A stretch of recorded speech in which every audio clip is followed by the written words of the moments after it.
Hello friends, ഞാൻ ഷിബ ടെസി. പുതിയൊരു വീഡിയോയിലേക്ക് എല്ലാവർക്കും സ്വാഗതം. വൈകുന്നേരങ്ങളിൽ ചായ ഉണ്ടാക്കുന്ന ആ 10 മിനിറ്റ് കൊണ്ട് തന്നെ നമുക്ക് വളരെ ടേസ്റ്റിയും ക്രിസ്പിയുമായിട്ടുള്ള ഓണിയൻ പക്കോട തയ്യാറാക്കുന്ന എങ്ങനെയാണെന്ന് കണ്ടു നോക്കിയാലോ. വളരെ ടേസ്റ്റിയാണ്, അതേസമയം വളരെ ക്രിസ്പിയാണ്. ചൂടോട് തന്നെ ഇത് കഴിക്കാൻ വളരെ രുചികരമാണ്. അപ്പോൾ ഇത് ഉണ്ടാക്കുന്നത് എങ്ങനെയാണെന്ന് നോക്കാം. ഇതിനായിട്ട് അധികം ഇൻഗ്രീഡിയൻസ് ഒന്നും വേണ്ട.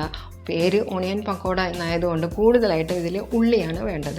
അപ്പോൾ വലിയ 2 സവാള എടുത്തിട്ടുണ്ട് ഞാൻ. അത് വളരെ കനം കുറച്ച് ഇതുപോലെ നീളത്തിൽ വേണം അരിഞ്ഞെടുത്ത് കഴിഞ്ഞാൽ അതെല്ലാം ഇതളുകളായിട്ട് ഇതുപോലെ നമ്മൾ ഓരോന്നാക്കിയിട്ട് മാറ്റിയ ശേഷം വേണം അത് ഒരു പാത്രത്തിലേക്ക് ചേർത്ത് കൊടുക്കാൻ.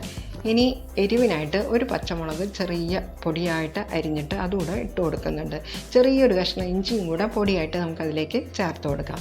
ഇനി പൊടികളായിട്ട് കുറച്ച് മഞ്ഞൾപ്പൊടിയും അതുപോലെ തന്നെ പെരിഞ്ജീരകത്തിൻ്റെ പൊടിയും ഗരം മസാല പൗഡറുമാണ് ചേർത്ത് കൊടുത്തിട്ടുള്ളത്. ഇനി എരിവിനായിട്ട് കുറച്ച് കാശ്മീരി മുളക് പൊടിയും കൂടെ ഞാൻ ഇതിന് കൂടെ ചേർത്ത് കൊടുക്കുന്നുണ്ട്. ഇനി പാകത്തിന് ഉപ്പും കൂടെ ഇട്ട് കൊടുക്കാം. ഇനി ഇതൊന്ന് ചെറുതായിട്ടൊന്ന് മിക്സ് ചെയ്യാം. പക്ഷേ ഇതുപോലെ സ്പൂൺ വെച്ച് മിക്സ് ചെയ്താൽ പോരാ, കൈ വെച്ച് തന്നെ നമ്മൾ മിക്സ് ചെയ്യണം. ആ ഉള്ളി നല്ല പോലെ അമർത്തി ഞെരടി എടുക്കണം. ആ ഉള്ളിയിൽ നിന്നുള്ള നീരെല്ലാം പുറത്തേക്ക് വരുന്ന രീതിയിൽ വളരെ ശക്തി കൊടുത്ത് വേണം ഉള്ളി ഇതുപോലെ മിക്സ് ചെയ്തെടുക്കാൻ. അപ്പോൾ ഇതുപോലെ ചെയ്താലാണ് അതിന് ആ ഉള്ളിയെല്ലാം ഓരോന്നായിട്ട് ഇങ്ങനെ വിട്ട് കിടക്കുന്ന രീതിയിൽ വേണം നമുക്ക് ഇത് കിട്ടാൻ. അപ്പോൾ ഇതുപോലെ കൈ വെച്ച് നല്ലപോലെ മിക്സ് ചെയ്തെടുക്കാം. ഇനി അതിന് പൊടികൾ ചേർത്ത് കൊടുക്കാം.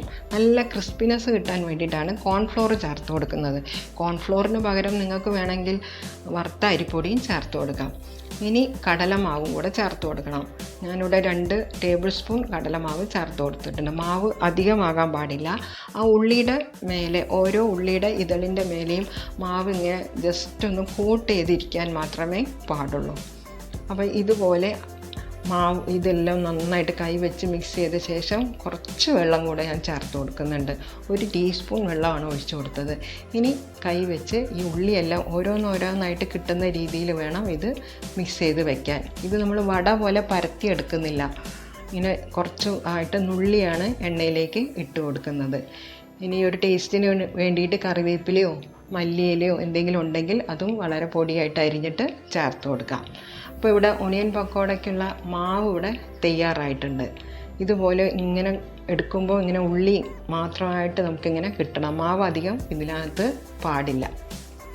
ആ ഒരു രീതിയിലാണ് ഒണിയൻ പക്കോടയ്ക്ക് മാവ് തയ്യാറാക്കുന്നത്. ഇനി എണ്ണ നന്നായിട്ടൊന്ന് ചൂടായി വരുമ്പോൾ ഇതിൽ നിന്നും ഇതുപോലെ നുള്ളി ഇങ്ങനെ ഇട്ട് കൊടുത്താൽ മതി. വട പോലെ പരത്തരുത്. കുറച്ച് മാവ് എടുത്ത് ഇങ്ങനെ എണ്ണയിലേക്ക് ഇട്ട് കൊടുക്കാം. എണ്ണയിലേക്ക് മാവെല്ലാം ഇട്ട് കൊടുത്ത് കഴിഞ്ഞാൽ പെട്ടെന്ന് തന്നെ ഫ്ലെയിം ലോ ആക്കി വെക്കണം. ഇതിൽ കൂടുതലും ഉള്ളിയാണുള്ളത്, അതുകൊണ്ട് ഇത് പെട്ടെന്ന് തന്നെ ബ്രൗൺ കളറായി മാറും. അപ്പം ഫ്ലെയിം നല്ലപോലെ താഴ്ത്തി വെച്ചിട്ട് വേണം ഇത് ഫ്രൈ ചെയ്തെടുക്കാൻ. ഇരുവശവും തിരിച്ചു മറിച്ചിട്ട് നന്നായിട്ടൊന്ന് ഫ്രൈ ആയിട്ട് വരാൻ വേണ്ടി നമുക്ക് വെയിറ്റ് ചെയ്യാം. ഇത് ചൂടോടെ കഴിക്കുമ്പം നല്ല ടേസ്റ്റാണ്, നല്ല ക്രിസ്പി ആയിട്ട് ഇത് ഉണ്ടാകും. കരിഞ്ഞു പോകാതിരിക്കാൻ ഇടയ്ക്കിടയ്ക്ക് ഇത് തിരിച്ചു മറിച്ചും ഇട്ട് കൊടുക്കണം. അപ്പോൾ ഇവിടെ ഒരു ഗോൾഡൻ ബ്രൗൺ കളറിലായിട്ട് ഓണിയൻ പക്കോട തയ്യാറായി വന്നിട്ടുണ്ട്. ഇത് നമുക്ക് കോരി എടുത്ത് മാറ്റി വയ്ക്കാം. ഇനി ഞാൻ ആ മാവ് മുഴുവനും ഇതുപോലെ തന്നെ ഇട്ട് പക്കോടയെല്ലാം തയ്യാറാക്കിയിട്ടുണ്ട്. അപ്പോൾ എൻ്റെ റെസിപ്പി ഇഷ്ടമായാൽ ലൈക്ക് ചെയ്യാൻ മറന്നുപോയില്ലല്ലോ. പുതിയ ഫ്രണ്ട്സ് ആരെയും കാണുന്നുണ്ടെങ്കിൽ ഒന്ന് സബ്സ്ക്രൈബ് ചെയ്ത് തന്നെ സപ്പോർട്ടും കൂടെ ചെയ്തേക്കണം കേട്ടോ.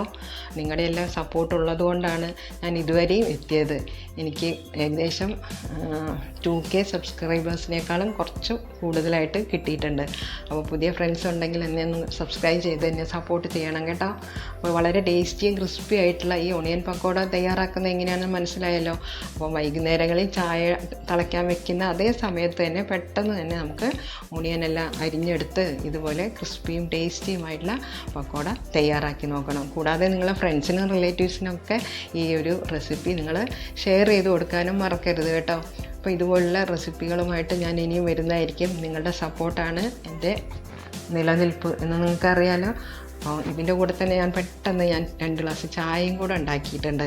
വൈകുന്നേരത്ത് ഈവനിങ്ങിൽ ഞാൻ ഉണ്ടാക്കിയ ഒരു സ്നാക്കാണ്. അത് നിങ്ങൾക്കും കൂടെ ഷെയർ ചെയ്തതാണ്. അപ്പോൾ താങ്ക് യു ഫോർ വാച്ചിങ്. എല്ലാവർക്കും ഇഷ്ടമായെന്ന് വിചാരിക്കുന്നു.